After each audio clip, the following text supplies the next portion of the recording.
오늘 본문은 교회에 대해서 우리에게 교훈하고 있습니다. 교회는 치유 공동체입니다. 그러니까 육신의 질병이 있거나 마음의 아픔이 있는 사람들이 이 교회를 통해서 회복되는 것, 그것이 이 치유 공동체라고 할 수 있을 것입니다. 그러니까 교회는 병원이라고 할 수 있습니다. 또 반대로 교회는 치유 공동체인 동시에 사명 공동체입니다. 그러니까 사탄이나 이 죄에 빠져 있는 사람들을 회복시켜서 그들이 하나님의 사명을 감당할 수 있도록 세우는 것, 그것이 바로 교회의 모습이라고 할 수 있을 것입니다. 그러니까 교회가 한편으로는 병원이 될 수 있을 것이고요, 또 한편으로는 훈련소가 될 수 있을 것입니다. 이 하나님의 회복된 사람들이 그 하나님의 사명을 감당하는 곳, 그것이 교회라고 할 수 있을 것입니다. 그러니까 우리가 교회를 이해할 때는 이 치유 공동체와 사명 공동체를 같이 이해해야 합니다.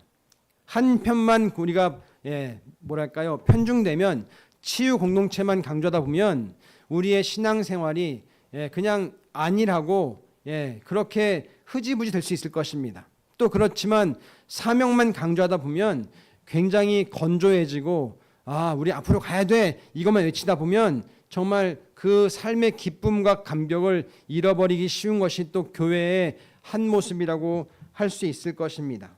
그러니까 우리가 분명히 해야 되는 것은 이 치유와 사명을 같이 균형을 이루면서 나가는 것, 그것이 굉장히 중요한 교회 방향이라고 할 수 있을 것입니다.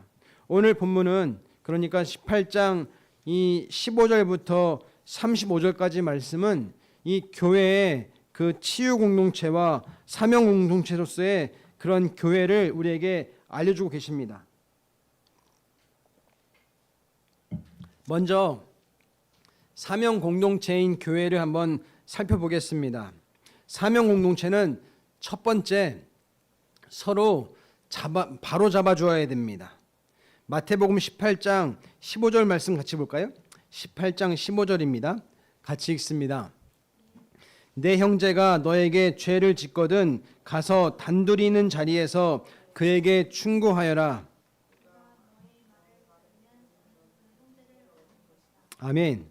그러니까 사명 공동체이기 때문에 누군가 잘못하면, 누군가 바른 길을 가지 못하면 그 사람이 바른 길 갈 수 있도록 도와주어라 하는 말 아니겠습니까? 그러니까 한마디로 바로 잡아주려면 이 바로 잡아주기 위한 방법을 알려주고 있는데, 첫 번째, 도전하라는 것입니다. 충고하거나 그 사람에게 충고하거나 도전해서 가르쳐줘야 한다, 이렇게 말하고 있습니다. 여러분, 우리는 보통 누군가가 잘못된 길을 가고 있거나 하면 우리는 말하는 것이 쉽지 않습니다. 왜냐하면 이기심 때문에 그런 것 같습니다. 내 문제도 아닌데 내가 굳이 저 사람의 문제까지 신경을 써야 할까, 그렇게 이기적으로 다가가는 것 같습니다. 또 그 사람하고 부딪히는 게 싫은 거예요. 그러니까 그 사람이 잘 가든 잘 못 가든 그렇게 신경 안 쓰는 게 대부분의 모습 아니겠습니까? 그런데 지금 그러지 말라는 것입니다. 죄로 인해서 공동체, 가정, 교회가 상처를 받고 있는데 내일이 아니니까 넘어가는 건 사랑이 아니라는 것이죠. 그러니까 도전해주고 충고해주고 바른 길을 제시해주는 것, 이것이 필요하다, 이렇게 말하고 있는 거 아니겠습니까? 그래서 오늘 내 형제가 너에게 죄를 짓거든 가서 단둘이 있는 자리에서 그에게 충고하여라, 이렇게 말하고 있습니다. 여러분, 바로 잡아주려고 할 때 두 번째는 은밀하게 하는 것입니다. 지금 여러 사람이 가는 것이 아니라 너가 그 사람에게 가서 단둘이 있는 자리에서 그에게 충고하라고 이렇게 말하고 있습니다.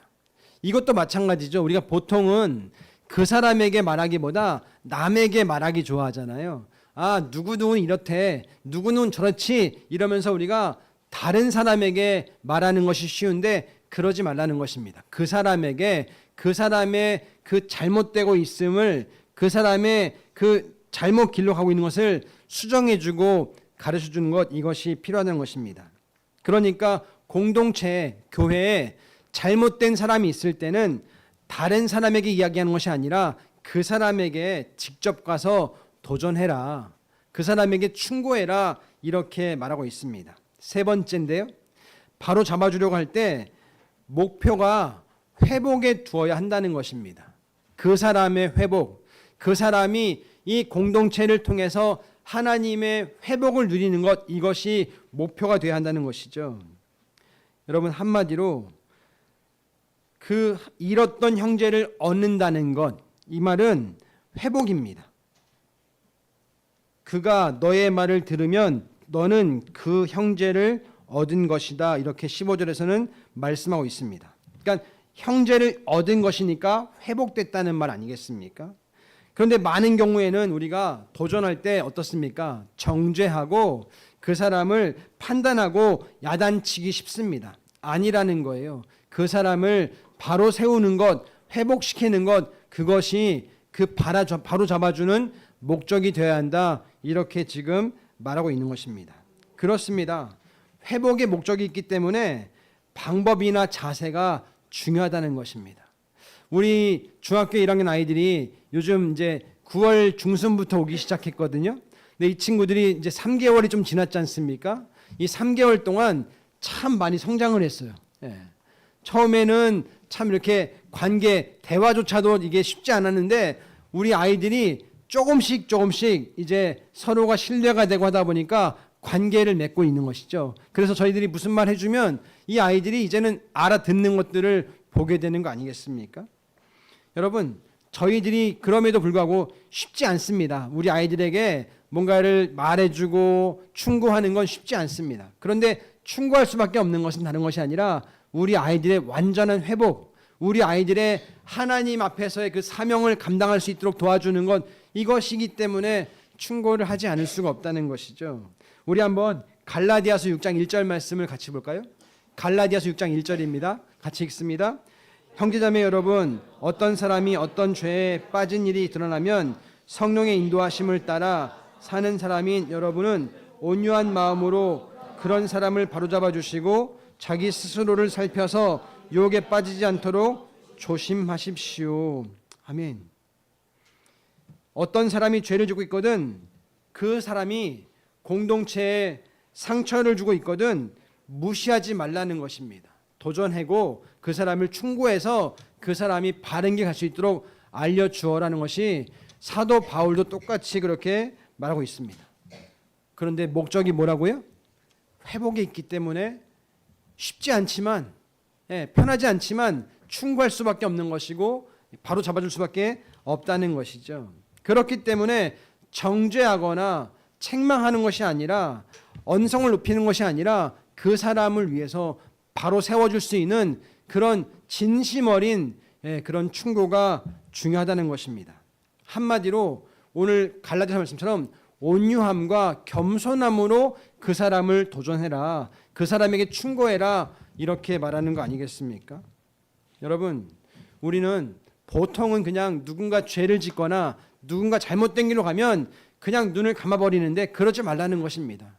그 사람을 위해서, 그 사람의 회복을 위해서 그 사람에게 바른 길을 제시해 주어라. 이렇게 지금 말씀하고 있는 것입니다. 네 번째로 바로 잡아주려고 할 때 객관성을 유지해야 한다는 것입니다. 우리 마태복음 18장 16절 말씀 같이 볼까요? 18장 16절입니다. 시작. 그러나 듣지 않거든 한두 사람을 더 데리고 가거라. 그가 하는 모든 말을 두세 증인의 입을 빌어서 확정 지으려는 것이다. 아멘.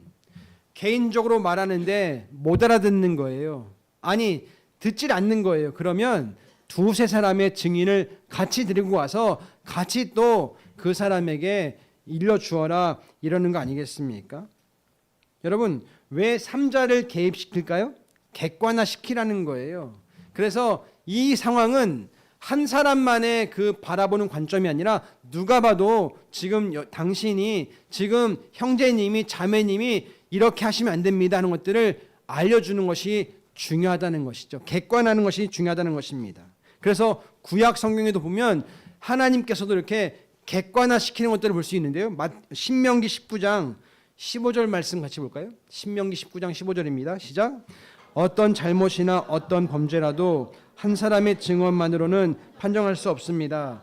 두세 사람의 증언이 있어야만 그 일을 확정할 수 있습니다. 디모데전서 5장 19절 볼까요? 같이 읽습니다.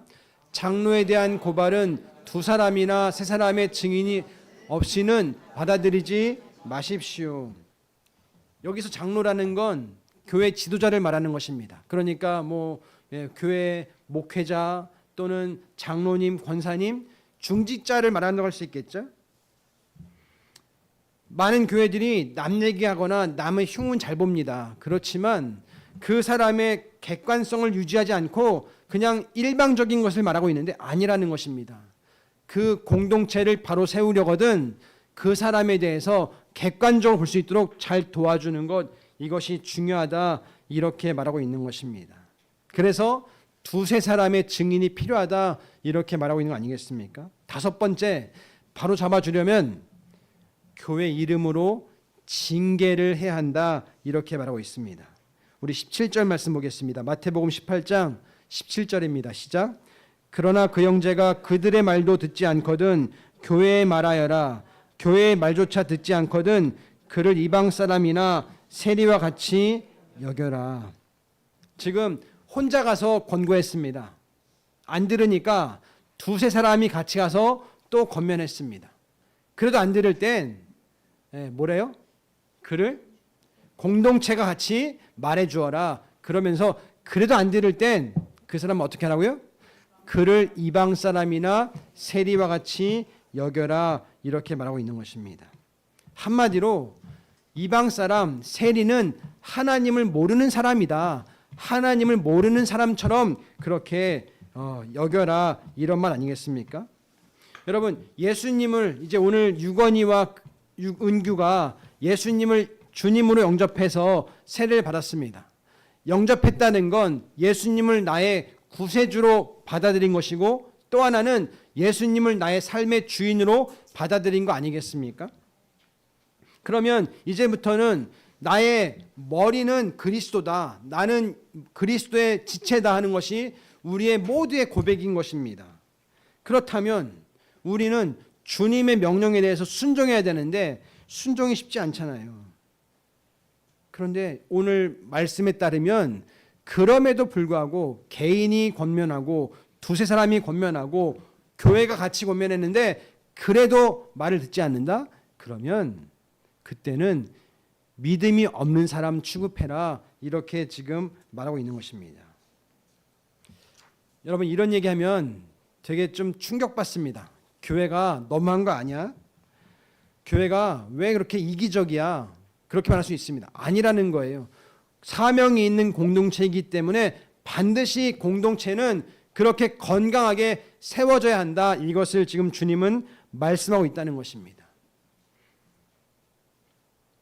여러분, 많은 사람들이 교회 그러면 치유 공동체에 집중을 합니다. 그런데 치유 공동체뿐만 아니라 우리는 사명 공동체로서의 그런 모습을 가져야 한다는 것입니다.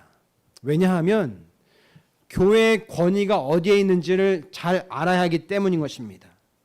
여러분, 우리는 어쩌면 예배를 쉽게 대하고 또 사역을 맡았다가도 힘들면 나 못하겠습니다, 이렇게 우리가 할 때가 종종 있지 않습니까? 그렇지만 분명한 건 교회의 권위를 바로 안다면 과연 그럴 수 있을까? 그렇지 않다는 것입니다. 유건아, 학교에서 선생님 말씀 잘 안 들으면 생활기록부 어떻게 되죠? 잘 써주시나요? 아니요, 잘 안 써주십니다. 선생님은 이 아이가 학교 규칙에 따라 생활할 때 생활기록부를 잘 써주시게 되어 있습니다. 군대에서는 왜 상관의 말을 잘 들을까요? 그렇지 않았다가는 영창에 가거나 불명예 지대를 할 수 있기 때문에 말 잘 들을 수밖에 없지 않겠습니까?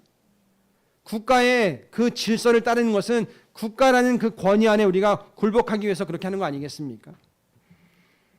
그런데 많은 분들이 교회에 대한 권위를 인정하지 않는 것입니다. 그냥 내가 하고 싶은 대로, 내가 할 수 있으면 하겠는데 할 수 없을 때는 나 못합니다, 이렇게 해버리는 경우가 왕왕 있다는 것이죠. 그런데 교회의 권위가 어떤 것인지를 모르기 때문에 그렇다는 것입니다. 여러분, 회장님보다 높은 게 하나님이십니다. 교장 선생님보다 높은 게 하나님이십니다. 육군, 공군 참모총장보다 높은 게 하나님이십니다. 그렇다면 우리가 하나님 말씀 앞에서 어떤 권위로 어떻게 나가야 하는지를 오늘 본문은 말씀하고 있는데요. 우리 마태복음 18장 18절 말씀 같이 볼까요? 18절입니다. 시작. 내가 진정으로 너희에게 말한다. 무엇이든지 너희가 땅에서 매는 것은 하늘에서도 매일 것이요 땅에서 푸는 것은 하늘에서도 풀릴 것이다. 아멘. 여러분들이 우리가 주님의 이름으로 교회가 결정하면 하나님도 그 결정에 허락해 주신다. 이런 말 아니겠습니까? 교회라는 건 교회의 주인이 하나님이시기 때문에 교회의 결정이 곧 하나님의 결정이 될 수 있다. 그렇기 때문에 교회의 권위는 중요한 것이다. 이런 말 아니겠습니까? 우리 또 19절 말씀 볼까요? 19절입니다. 같이 읽습니다. 내가 진정으로 거듭 너희에게 말한다. 땅에서 너희 가운데 두 사람이 합심하여 무슨 일을 구하든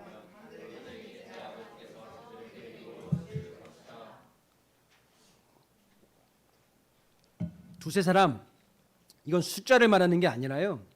교회는 그 예수님을 주로 고백한 사람 한두 사람이 모인 곳이 교회라는 것입니다. 교회는 건물이나 조직이 아니에요. 예수님을 주로 모인 사람들의 모임 아니겠습니까? 그런데 그들이 두세 사람이 모여서 기도할 때 하나님의 응답을 끌어올 수 있다. 이런 말씀하고 있다는 것이죠. 그러니까 교회는 그냥 우리가 그렇게 대충 인식하고 무시할 수 있는 그런 곳이 아니라 하나님의 영향 아래에 있는 곳, 이런 곳이 교회라 이렇게 말하고 있는 거 아니겠습니까? 그러니까 우리가 개인 기도도 중요하지만 합심해 기도하는 것, 이게 얼마나 중요하다는 말이겠습니까?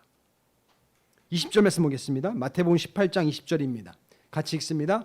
두세 사람이 내 이름으로 모여 있는 자리 거기에 내가 그들 가운데 있다. 열린문교회 지금 30여 명이 있는데요. 여러분 30명도 많다는 거예요. 두세 사람만 내 이름으로 모여 있다 할지라도 내가 그들 가운데 있다. 그것이 바로 교회다. 이렇게 말하고 있는 거 아니겠습니까? 여러분 아무리 작은 교회라 할지라도 우리 주님께서 그 자리에 함께 계셔 주시면서 인도해 주신다는 거예요. 여러분의 가정이 교회라면 그 가정을 하나님이 인도해 주신다는 것입니다. 우리의 목장을 하나님이 인도해 주신다는 거 아니겠습니까? 여러분 그렇습니다. 이것이 교회의 권위인데 우리는 죄 짓는 것에 대해서 한 사람이 가서 은밀하게 청하고 두세 사람이 가서 또 청하고 교회 이름으로 같이 청하고 그랬는데도 그 사람이 반응하지 않는다? 그 사람이 거기에서 자기의 고집을 꺾지 않는다? 그때는 뭐 하라고요? 이방인과 세리 취급하라는 것입니다. 이 말은 왕따시키라는 말이 아닙니다. 그냥 그 사람은 불신자나 다름없으니까 불신자처럼 대해주라는 말 아니겠습니까? 그 사람이 잘 믿을 수 있도록, 그 사람이 예수님 앞에 주님의 제자로서 따라갈 수 있도록 그 사람을 잘 도와주어라, 이런 말 아니겠습니까? 아, 이 사람은 안 믿는 사람이구나, 이 사람은 믿지 않는구나, 그렇게 인정해 주라는 것이 지금 본문의 말씀인 것입니다. 고린도 교회도 그런 일들이 있었습니다. 여러분 아시는 것처럼 고린도는 성적으로 굉장히 문란한 도시였습니다. 그러다 보니까 고린도 교회 안에도 그 성적인 문란함이 들어와 있었던 것 같습니다. 그러니까 어떤 사람이 교회 다니는데 계모하고 같이 사는 거예요. 근데 그것이 죄인지도 모르고 그렇게 사는 것입니다.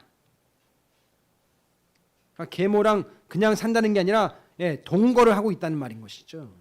말도 안 되는 그런 일을 이 고린도 교회가 행하고 있다는 것입니다. 그러니까 바울이 지금 기겁을 하면서 그러면 안 된다고 말하고 있는데요. 우리 고린도전서 5장 4절 5절 말씀을 같이 읽겠습니다. 같이 읽습니다.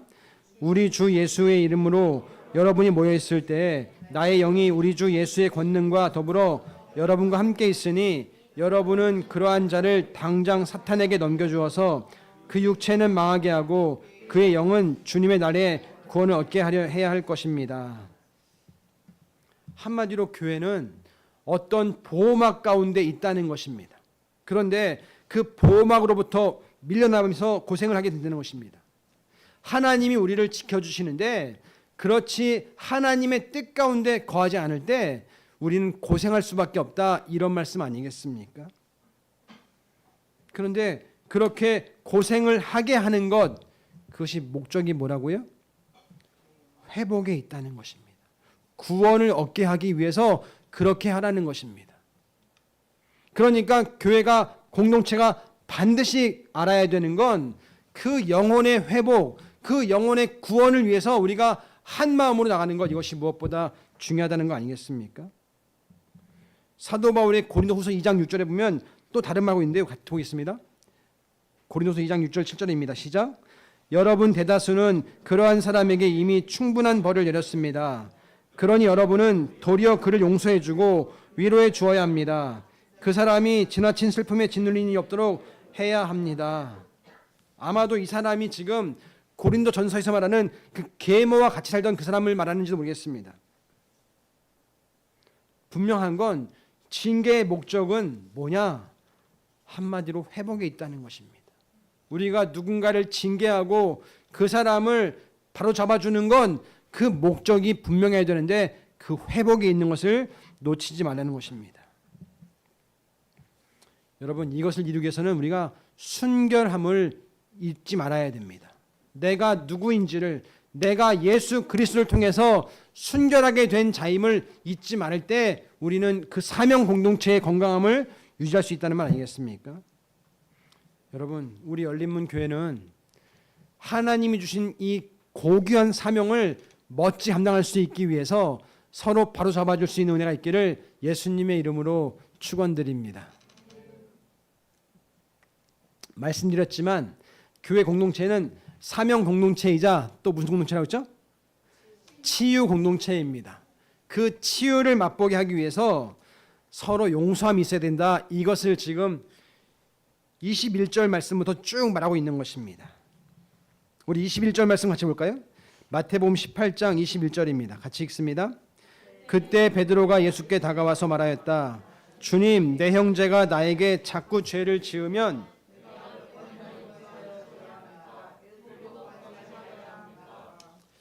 그 당시 유대 랍비들은 한 번 그 용서해 줄 때 3번까지만 해줘라, 이렇게 가르쳤습니다.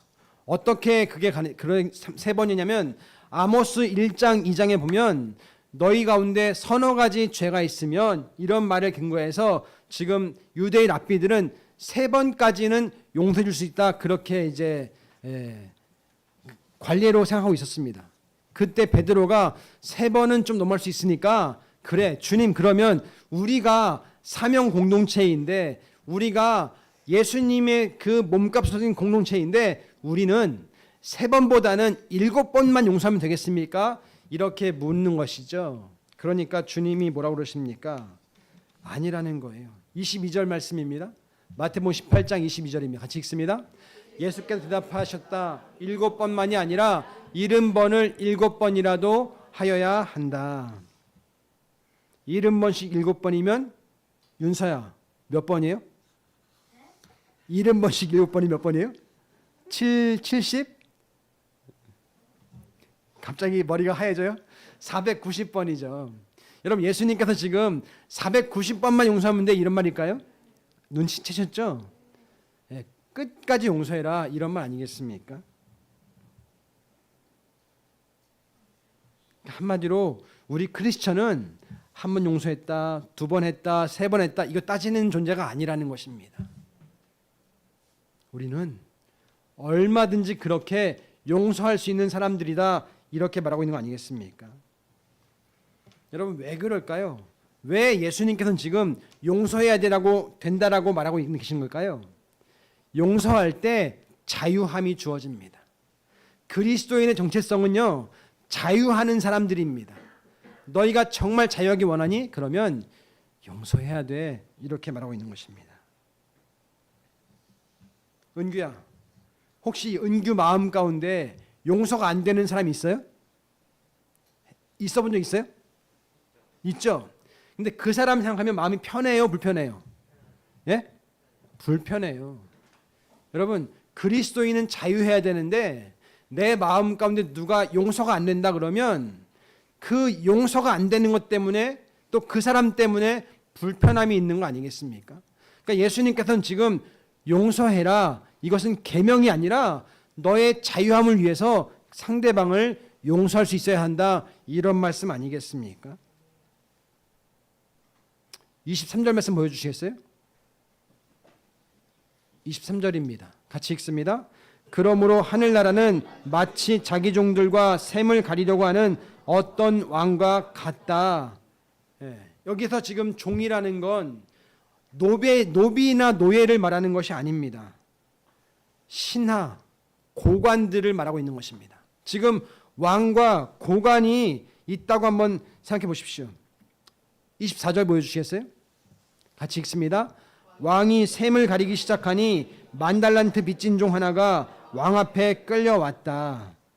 여러분, 1달란트가 어느 정도냐면요, 그 노동자의 20년치 그 일당이라고, 월급이라고 합니다.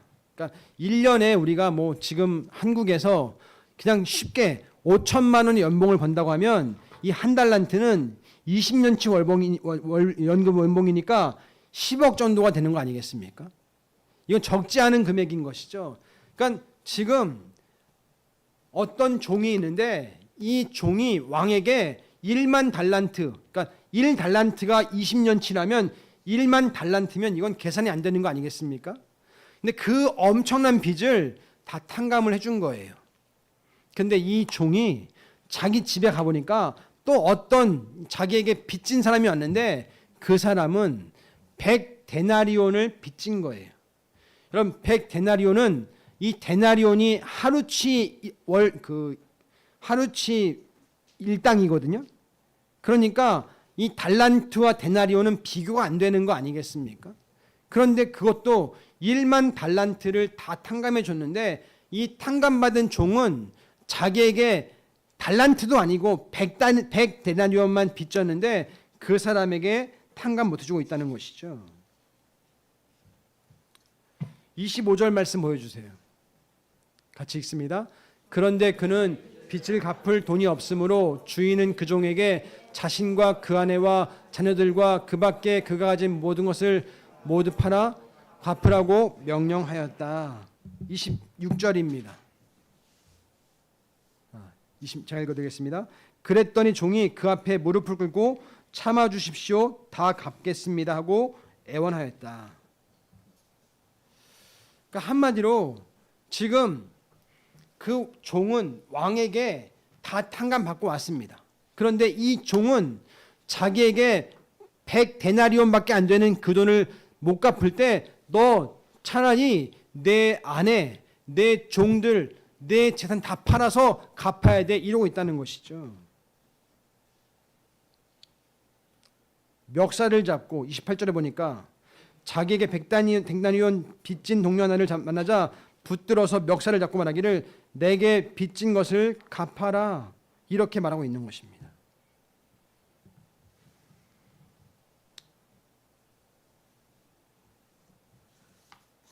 이 사람 똑같이 자기처럼 참아주십시오, 갚겠습니다, 그러고 있는데 그러지 못하고 있는 것이죠. 그러니까 그 종이 어떻게 합니까? 30절부터 34절까지 말씀 보겠습니다. 같이 읽겠습니다. 그러나 그는 그 동료를 감옥에 집어넣고 빚진 돈을 갚을 때까지 갇혀 있게 하였다. 다른 종들이 이 광경을 보고 매우 딱하게 여겨서 가서 주인에게 그 일을 다 일렀다. 그러자 주인이 그 종을 불러다 놓고 말하였다. 이 악한 종아, 내가 애원하기에 나는 너에게 그 빚을 다 없애주었다. 내가 너를 불쌍히 여긴 것처럼 너도 내 동료를 불쌍히 여겼어야 할 것이 아니냐.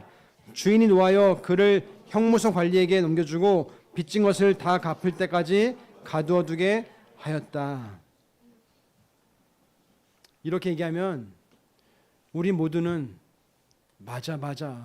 그러면 그렇지. 이렇게 하지 않겠습니까?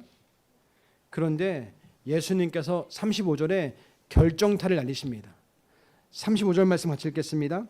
너희가 각각 진심으로 자기 형제 자매를 용서해 주지 않으면 나의 하늘 아버지께서도 너희에게 그와 같이 하실 것이다. 여러분, 우리가 누군가를 용서하지 못하고 용서하냐, 이것은 크리스천의 미덕을 말하고 있는 것이 아닙니다. 예수님께서 한마디로 너가 구원 받았는지 못 받았는지 확인하는 하나의 기준이 바로 용서가 되냐 안 되냐, 이거를 지금 말씀하고 있는 것입니다.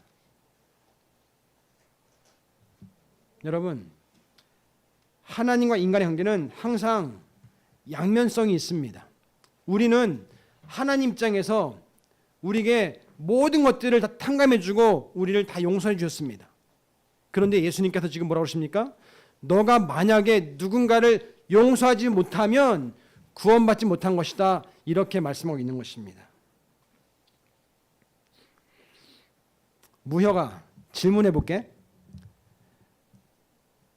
아침에 태양이 뜨죠? 네. 근데 엄밀히 말하면 태양이 뜨는 거예요? 지구가 도는 거예요? 그렇죠. 태양은 항상 그 자리에 있습니다. 정확한 건 그냥 지구가 돌아갈 뿐입니다. 자전하고 있을 뿐입니다. 여러분, 무슨 말이겠습니까? 팩트는 태양은 그 자리에 있는데 지구가 돌고 있는 것처럼 구원받았다? 이것도 똑같은 말씀 아니겠습니까? 하나님 관점에서 볼 때는 우리가 하나님의 은혜로 하나님의 자녀가 되었고 하나님의 구원을 받게 된 것입니다. 하나님의 용서를 체험하게 된 것입니다. 그런데 우리가 누군가를 용서하지 못한다는 것은, 여러분, 반대로 말하면 하나님의 은혜와 용서를 경험하지 못했다는 말 아니겠습니까? 내가 누군가 미워서 용서가 안 돼, 그렇게 말하는 건 그렇게 많은 용서를 받고도 나는 지금 그 사람을 용서하지 못하기 때문에, 그 말은 하나님의 은혜와 용서를 경험하지 못했기 때문에 그런 말 하고 있는 거 아니냐는 것이죠. 그래서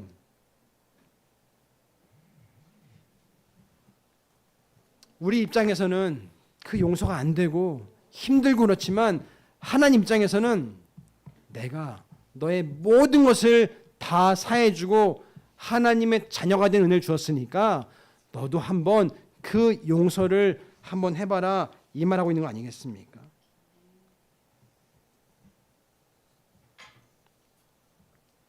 우리가 하나님 앞에서 1만 달란트를 다 탕감받은 사람들입니다.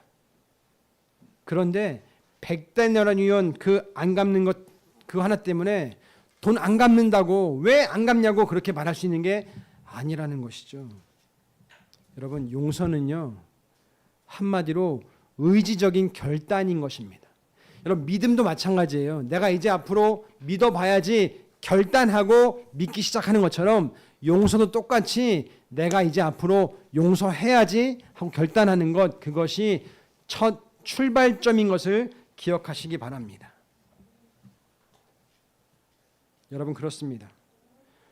용서라는 건 저 사람이 나에게 상처를 주고 손해 줬지만 내가 복수하지 않을 거야 라고 말하는 의지적인 결단인 것입니다. 나에게 아직 상처가 남아 있습니다. 나에게 아직 아픔이 있습니다. 그렇지만 그럼에도 불구하고 내가 하나님의 용서를 받았으니까 나도 한번 저 사람을 용서해 봐야지, 그렇게 결단할 때 그때 하나님의 은혜가 경험되어지고 그러면서 상대방을 축복할 수 있는 것이 바로 용서라는 것입니다. 감정을 보지 마시고요, 의지를 가지고 한번 해보실 수 있기를 바랍니다. 이제 2026년도가 시작되었습니다. 하나님, 내가 하나님의 사명받은 사명 공동체로서 내가 하나님의 은혜를 마음껏 누리고 뿐만 아니라 내가 치유 공동체로서 하나님의 은혜를 이만큼 누렸는데 이제는 그 은혜를 누리는 것 때문에 내가 한번 결단하겠습니다. 작은 용서부터 결단하고 나가보겠습니다. 그러다 보면 우리도 언젠가는 주님이 원하시는 그런 모습으로 회복되어 있지 않겠습니까? 아직도 내가 다른 건 다 용서할 수 있겠는데 그 사람만큼 용서가 안 돼, 이러는 분이 있을 수 있습니다. 그렇지만 오늘 이 시간 하나님, 제가 그 사람을 한번 용서하고 제가 한번 제 마음에서 자유함을 노력해 보겠습니다. 얻어 보겠습니다. 그렇게 결단할 수 있는 은혜가 있기를 예수님의 이름으로 축원드립니다. 기도하겠습니다.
예, 우리 마지막 찬양하겠습니다. 우리 사용하셔서 찬양하실 때 오늘 말씀을 통해서, 예배를 통해서 주신 결단이 있으시면 앞으로 나오십시오. 그리고 하나님께 헌신하겠습니다. 하나님, 제가 하나님을 바라보겠습니다.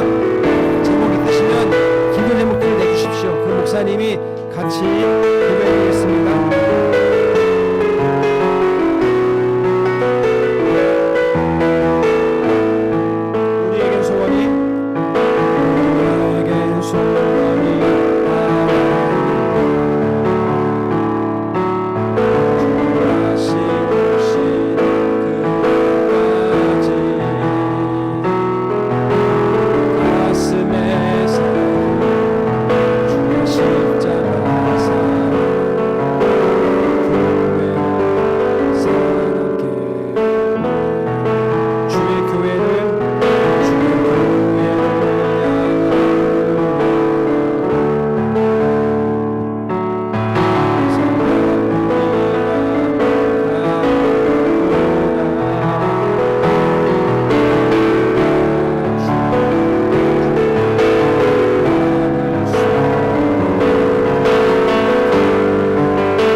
이제는 우리 구주 예수 그리스도의 은혜와 하나님 아버지의 크고 원하신 사랑하심과 성령님의 역사와 동행하시며 힘주시는, 또 우리 삶 가운데 역사하시는 교통하심이 치유 공동체, 사명 공동체로서의 교회의 사명을 멋지게 감당할 수 있기를 소망하고, 또 주님 앞에 내 작은 것들을 내어 맡기며 하나님이 하시는 일들을 바라보는 열린문교의 모든 지체들과 함께 예배드리는 권속들 머리머리 위에, 저들의 가정과 그 모든 삶의 자리 위에 지금부터 영원토록 함께 있을지어다.